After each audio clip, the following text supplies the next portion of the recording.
قرآن میں فرمایا گیا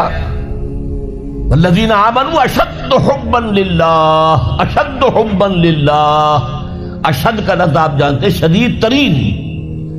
جو واقعی صاحب ایمان ہے وہ شدید ترین محبت کرتے ہیں اللہ کے ساتھ۔ اور رسول نے اپنے بارے میں فرما دیا بہت خوبصورتی سے، لا یؤمن احدکم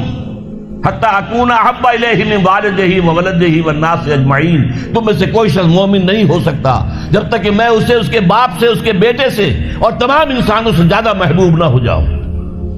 تو یہ محبت روح ہے، نظر تو نہیں آتی، نظر آئے گی اطاعت کہ آپ نے اللہ کا حکم مانا، رسول کا حکم مانا، لیکن یہ اطاعت عبادت تب بنے گی جبکہ اللہ کی محبت کے جذبے سے سرشار ہو کر اللہ کی اطاعت کی جائے۔ چنانچہ قرآن میں اس کی بڑی عمدہ مثال ہے، جب حضرت موسیٰ علیہ السلام پہلی مرتبہ فرعون کے دربار میں